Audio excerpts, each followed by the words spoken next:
The restaurant staff was clapping. I heard it before I even cleared the entrance, that warm, collective sound of strangers celebrating something they believed in. A hostess near the door smiled at me, and I smiled back, because I thought the evening was about to become the best night of my life. The ring box was in my jacket pocket. I had been carrying it for 3 days. I turned the corner past the host's stand and stopped walking. In the center of the dining room, surrounded by the soft glow of candles and the attention of every person in the place, a man was on one knee, in front of Daniella. My Daniella? She looked surprised, but not confused. That distinction took me a moment to understand, and then it settled in my chest like something cold and permanent. She covered her mouth with both hands. The man opened a ring box. She looked down at it, and then she nodded. The room erupted. People at nearby tables stood. Glasses were lifted. Champagne arrived from somewhere. And somewhere in the middle of all of it, Daniella looked up and found me standing in the entrance with my coat still on. Everything in her face changed. Not into guilt. Into calculation. She came outside after me within 2 minutes. I was standing on the pavement trying to understand what I had just watched when I heard her heels on the steps behind me. The man came out too. He had followed her, confused, reading the situation the way anyone would when the person they just proposed to runs out the door. "Raymon, it's not what you think," she said. I turned around. She was standing close, her voice low, her eyes moving between me and the man behind her. "You two know each other?" he said. She gave a small, social laugh, the kind she used when she wanted a room to relax. "Raymon is just dramatic. Things between us have been rocky for months." Rocky. We had toured our wedding venue 9 days ago. We had paid a deposit with a check I signed. Our caterer meeting was booked for the following Thursday. Then she said it. "You move too slow, Raymon. I need someone decisive." Too slow. I had an engagement ring in my jacket pocket. I had carried it 3 days waiting for the right moment. I had planned this evening down to the reservation and wine. But here is what she didn't know. I already had questions before tonight. And I already had answers. My name is Raymon. I work as a structural engineer for a mid-sized firm that contracts with commercial developers. The work is detailed, methodical, and unglamorous, exactly the kind of job that requires you to check everything twice and trust nothing until it's verified. I have been told more than once that I overthink things. I have always considered that a feature rather than a flaw. I am not flashy. I don't make impulsive decisions. When I commit to something, I commit fully, and with a clear understanding of what it requires. Daniella and I had been together for 4 years. We shared a 2-bedroom apartment in the city's eastern quarter. We had a joint savings account that we both contributed to monthly. We had begun planning a wedding 6 months earlier, seriously, not hypothetically, with a venue shortlist and a rough guest count and more conversations about centerpieces than I ever expected to have. She was driven and social and moved through rooms the way people who expect to be noticed do. I admired that about her for a long time. But 3 months before Valentine's Day, something shifted. The tempo of our life together changed in small ways that were easy to dismiss individually and harder to ignore when I started writing them down.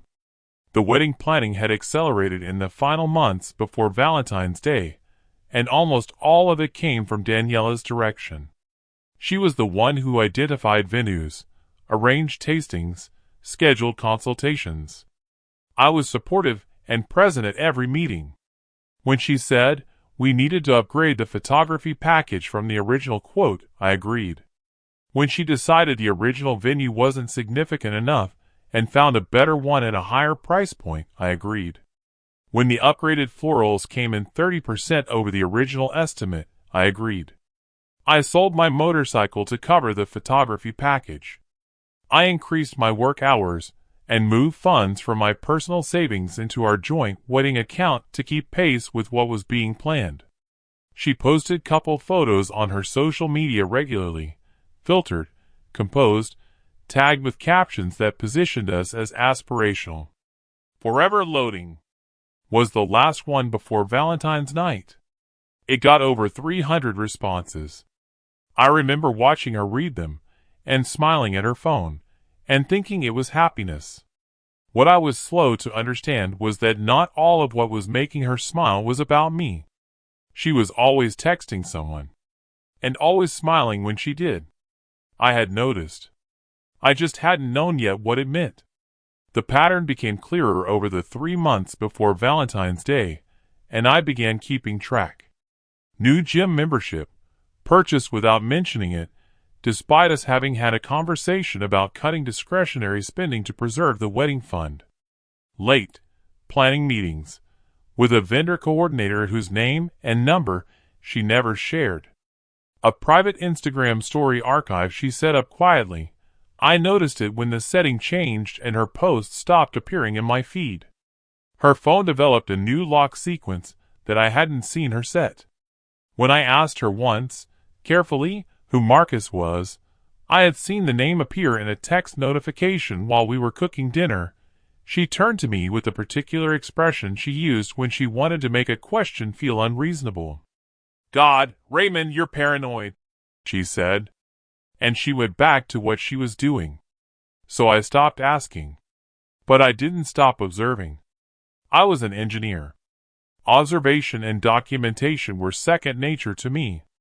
I started a private note on my phone, timestamps, dates, amounts, names. I cross-referenced our joint account transactions against the receipts I could access.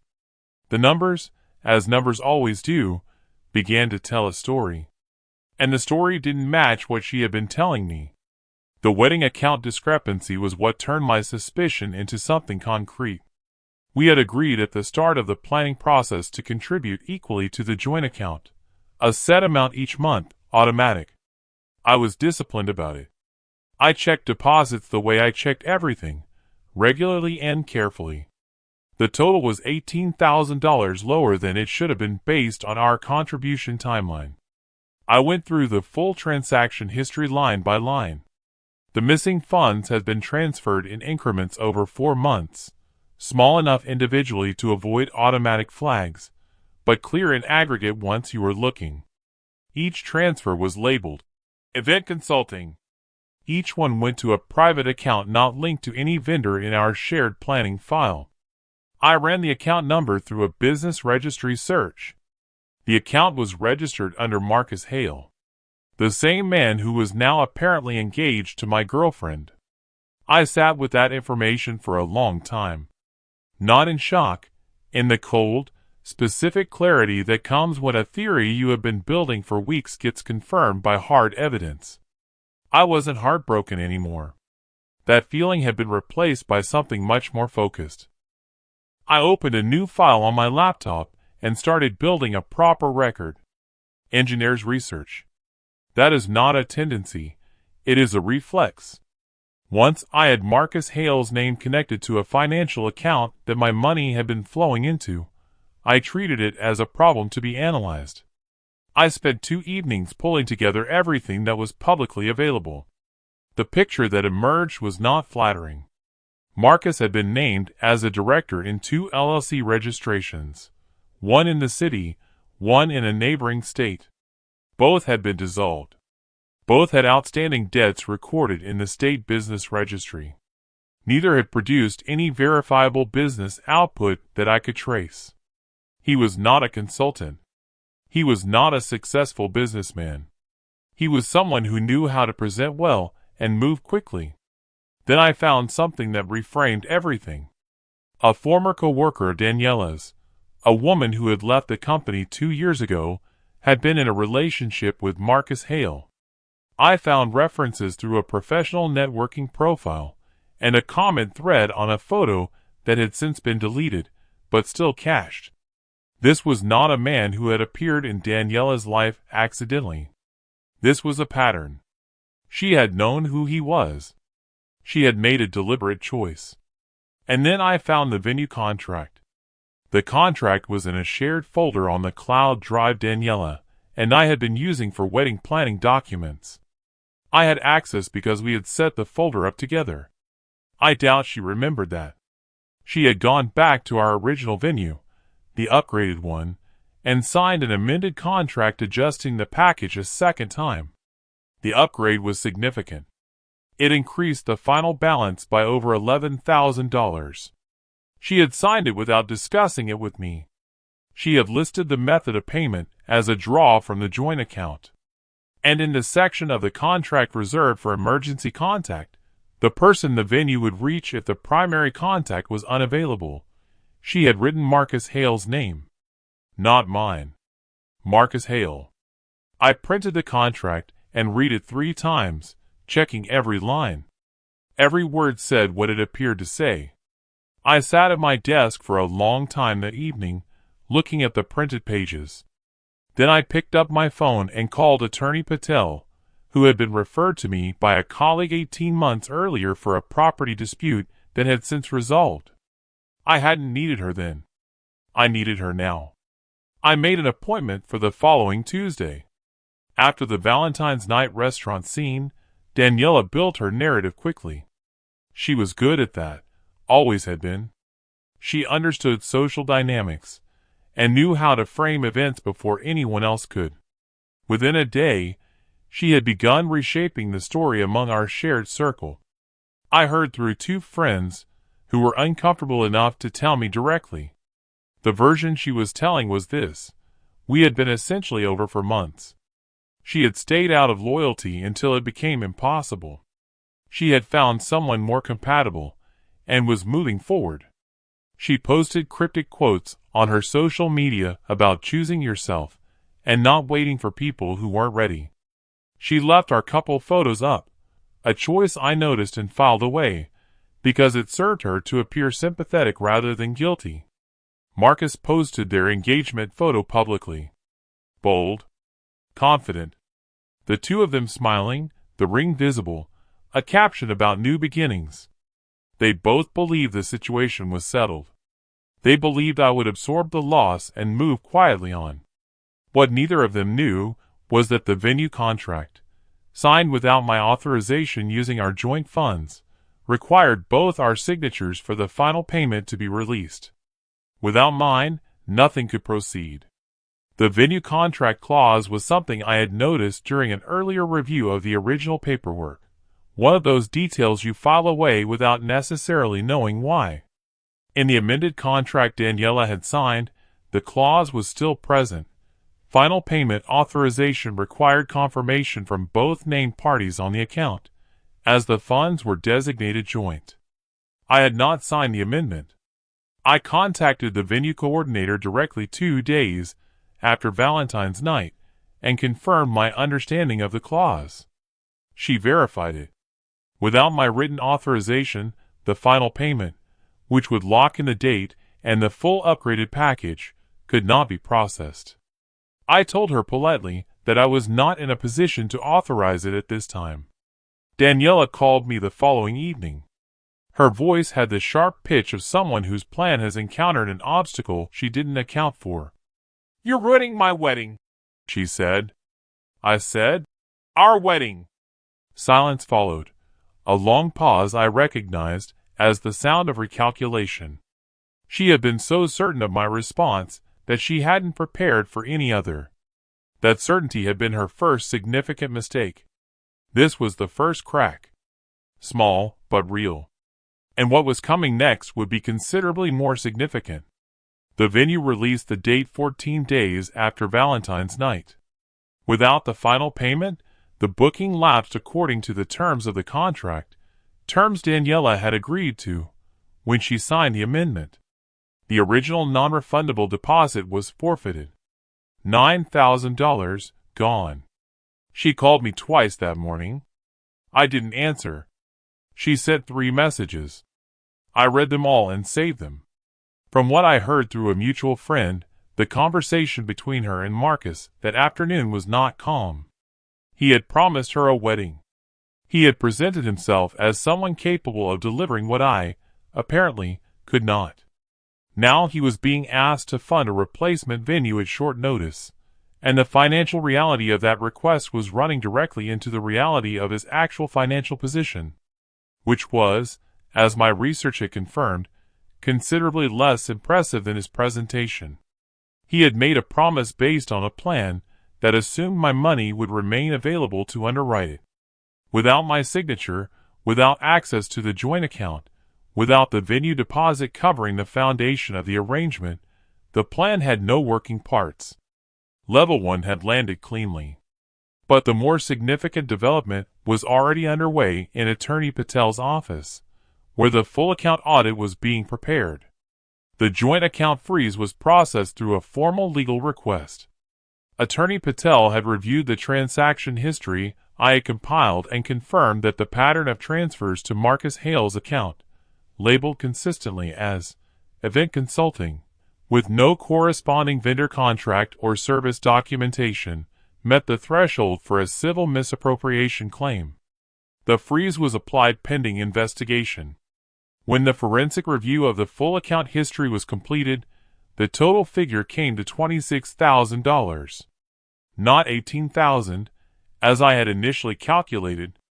26. The additional $8,000 had been moved in smaller amounts through a secondary transfer pathway I hadn't identified in my initial review. The forensic accountant, Attorney Patel, engaged found it in the third day of analysis. The money had not gone only to venue upgrades.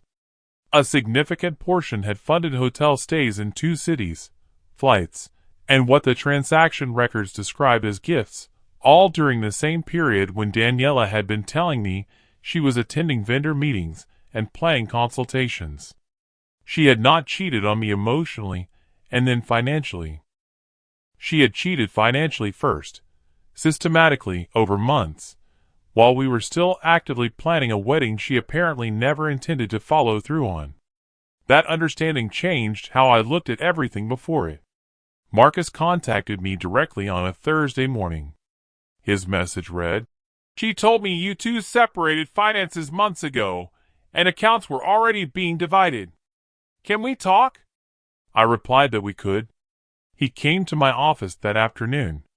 He was more subdued than I had expected given the confident public engagement photo. He sat across from me and asked what had actually happened. I sent him the bank statements, the transaction history, the timeline showing deposit dates against the dates Daniella had told him the accounts were already separated. He sat with his phone for a long time, reading through them. "She told me you two were finished," he said. "She said you were dragging your feet on the separation, and she was handling it herself." I didn't respond to that directly. I showed him the venue tour photos from 9 days before Valentine's night, time-stamped, both of us smiling in front of the building she had later tried to book for her wedding with him. He didn't reply for several hours. When he finally did, the message was 3 words. "She lied to me." That night, the engagement photo disappeared from his social media. Daniella's response to the legal claim and the account freeze was to go public. She posted a long statement, carefully constructed, emotionally framed, describing me as someone who had used financial control as manipulation throughout our relationship. She said I had sabotaged her happiness. She said the account freeze was cruelty designed to punish her for having the courage to leave. Several people in our shared social circle responded with sympathy. But documentation travels faster than narrative when the receipts are clear. A friend following the situation forwarded a screenshot to Marcus, a series of messages Daniella had sent to a third party 7 weeks before Valentine's night. In those messages, she described Marcus in terms that made her actual regard for him entirely clear. She had called him a stepping stone. She had written that he was useful for the transition, but not someone she intended to stay with long term. The friend sent it to me as well, with a brief note. "I thought you should see this." When Marcus saw it, he posted a short statement of his own, not attacking her directly, but making clear he had been misled. He noted it had been made based on false information. The narrative shifted completely. The ring came back publicly. I didn't witness it directly, but the video circulated through enough shared contacts that I saw it within 24 hours. It had been filmed from a building window by a neighbor, unclear whether intentionally or opportunistically, and showed a heated exchange on the pavement outside Daniella's apartment building. Marcus had arrived in person to retrieve the engagement ring. The conversation was not quiet. He wanted the ring, she argued. He was firm. At one point, she went back inside and returned without it, at which point the exchange escalated enough that two neighbors appeared in doorways. She eventually returned the ring. The video showed the entire sequence, including the moment she handed it over, and he walked away. Someone had uploaded it with minimal context.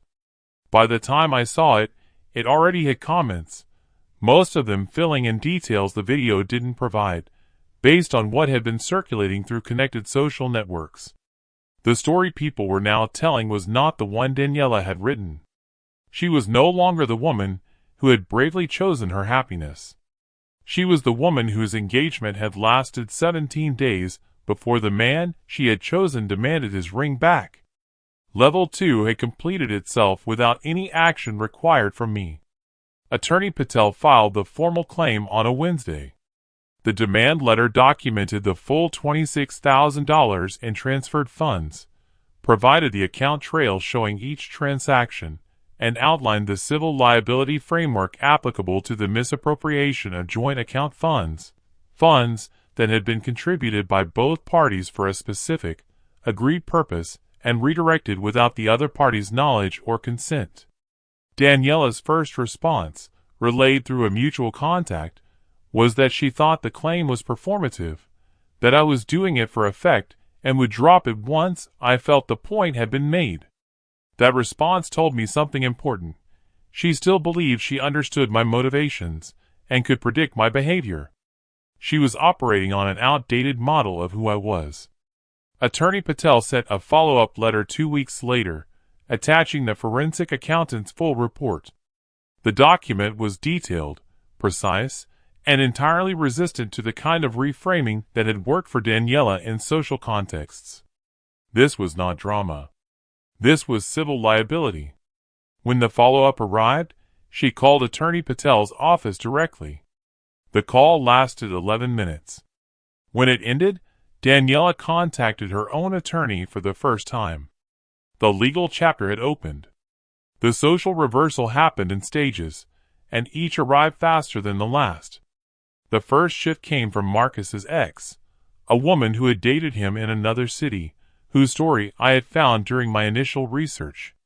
When news of what had happened became visible through connected networks, she reached out to me directly with a message describing a pattern almost identical to what I had experienced. Different details, same structure. She was not aggressive about it. She was simply clear, and she offered to provide documentation if it became useful. I thanked her and kept the contact. The second shift came from within Daniella's own circle. Two of her bridesmaids, women who had been enthusiastically involved in the planning, quietly withdrew once the financial details became widely known. One of them sent me a short message. "I'm sorry we didn't see it sooner." The third shift was the most significant. 3 friends who had initially responded sympathetically to her public statement came back to me privately, one by one, over the course of a week. Each had seen something that changed their reading of the situation. Each apologized. She was alone in a way she had not anticipated, surrounded by silence where support had been. The mediation session was scheduled for a Tuesday morning, 6 weeks after the formal claim was filed. Both attorneys were present. A neutral mediator reviewed the documentation package, the full transaction history, the forensic accountant's report, the venue contract showing Marcus as emergency contact, the timeline of transfers against the timeline of Daniella's stated explanations for her whereabouts. Daniella came in with an emotional strategy. She spoke about confusion, about the relationship having deteriorated, about decisions made under stress. She cried at one point, genuinely or otherwise, I couldn't say with certainty. The mediator was professional and thorough. She reviewed the evidence with the same attention she gave to everything else. The ruling favored repayment.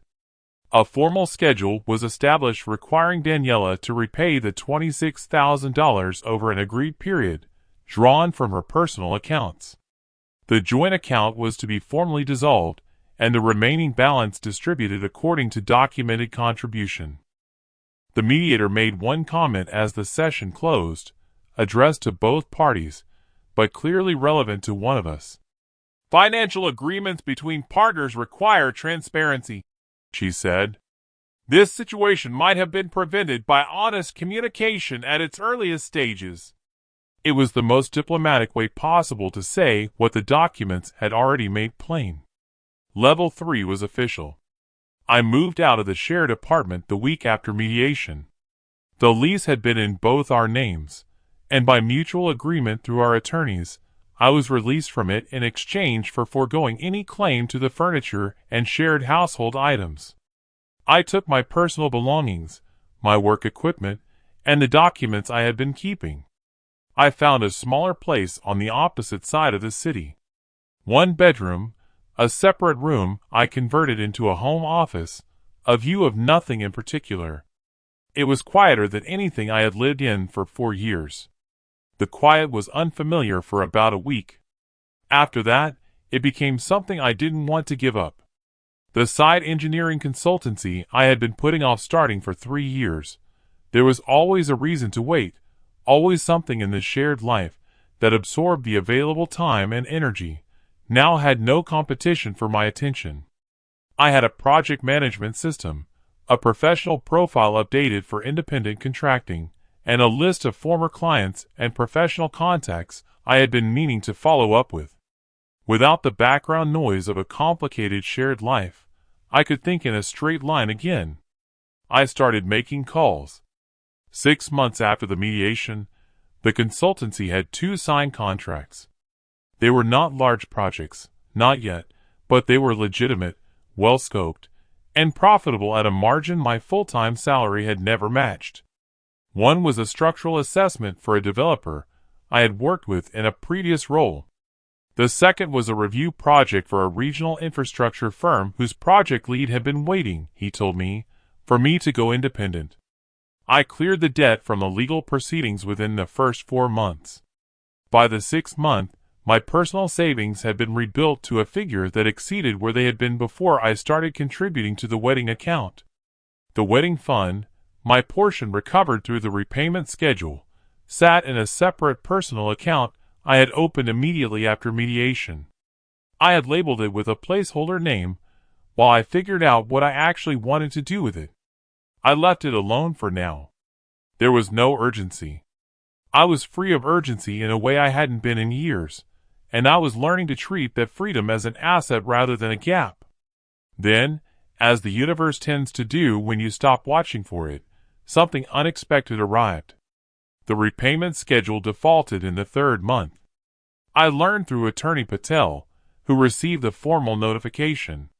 Daniella had missed the payment without communication or request for modification. Under the mediation agreement, a default triggered escalated enforcement procedures. Her credit rating, already under strain from the account freeze and the legal proceedings, took the impact of the default on top of everything else. The apartment lease, the one she had taken over when I moved out, came up for renewal in the 5th month. The landlord ran a standard credit check as part of the renewal process. The check came back with enough negative indicators that the landlord declined to renew. She had to find a new place under circumstances that made anything equivalent harder. Marcus had been unreachable to her since the evening he retrieved his ring. He had changed his number, according to someone who had tried to reach him through mutual contacts. There was no forwarding address. The LLC he had been operating under was in the process of a 3rd dissolution. None of this required anything from me. It was simply the natural result of choices made and commitments broken, arranged by time and consequence into exactly the shape they deserved to take. Level 4 had settled itself. I saw her at a supermarket on a Saturday morning in autumn. She was in the cereal aisle holding a small basket, wearing clothes she would never have chosen for a public appearance a year earlier. The deliberate presentation I associated with her in public, the careful assembly of how she wanted to be read, was absent. She looked smaller. Not physically. Just less certain of the space she occupied. I came around the corner, and we faced each other before either of us could react. She looked at me for a moment. "I made a mistake," she said. It came out quietly, without the framing she usually applied to difficult things. Just the words, plain. What struck me was what was missing. She didn't say she was sorry. She didn't acknowledge what the mistake had been or who had carried the weight of it.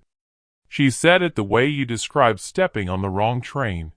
Inconvenient, an error of navigation rather than character. I understood then what she actually missed. It wasn't me. Not what we had been to each other. It was the stability. The quiet architecture of a life someone else had built while she focused on other things. I said nothing and kept walking. The final message came on a Sunday evening in November, 9 months after Valentine's Day. It was long, the kind of message that arrives in a single block with no line breaks, as though the writer feared pausing would let doubt in. She wrote about growth, about perspective gained through difficulty, about how the events of the past year had shown her things about herself she hadn't been willing to see before. She said she had been confused the night of the proposal, that she hadn't fully thought through what she was doing, and that the situation had moved faster than her understanding of it. She asked whether there was any version of a conversation we could have. Any space she might be allowed back into. I read it twice. Then I set the phone down. Confusion doesn't sign amended venue contracts. Confusion doesn't reroute $26,000 into a separate account over a period of 4 months. Confusion doesn't list another man as emergency contact on a legal document while your partner believes he is your fiancé. Those things require clarity. They require decision. They require a deliberate and sustained choice made repeatedly over time. I did not respond. Silence, when someone has rewritten the story enough times already, is the only honest ending. 1 year after Valentine's Day, I made a reservation at the same restaurant. Not to reconstruct the evening or feel something about it. I made the reservation because it was a good restaurant, and a work colleague had recommended a dish from the new menu. I went with someone named Priya, a structural engineer at a firm that had been a subcontractor on one of my recent projects. We had started talking at a site review meeting, and had been getting to know each other slowly, without urgency, over the preceding 2 months. She was direct. Funny in a way that surprised me regularly. She asked careful questions, and listened rather than formulating her next point while I was speaking. We had not had a single conversation about our relationship status, or what anything was, or where things were going. We had simply been spending time together, and the time had been easy. When the food arrived, she made an observation about the restaurant's noise management that I found genuinely interesting, and we talked about acoustics and architecture for 20 minutes. There were no performances, no audiences, no calculations happening beneath the surface of the evening. Just 2 people having dinner. It was remarkable how simple it turned out to be. She had said it standing outside a restaurant on Valentine's night, with someone else's ring on her finger. "You move too slow." She was right. I am slow. It is not a flaw I have ever tried to correct, because I have never understood it as one. I move slowly because I know the speed of a choice has no bearing on its quality. I checked twice. I read the full contract. I tracked the numbers. I saved the timestamps. Slow builders make things that stand. Fast burners make things that look impressive from a distance until the foundation gives. Here is what I learned. It is still my story because I lived every chapter. The relationship didn't end on Valentine's night. It ended months earlier, in small choices made when no one was watching, in funds redirected and contacts listed and contracts signed without disclosure. Valentine's night just lit the room bright enough to see what had already happened. And the best thing that came from seeing it clearly, the absolute best thing, was not the repayment or the legal resolution or the returned ring or any of the memorable outcomes. It was the discovery that a life built on accurate foundations, however slow the building, holds. Mine did.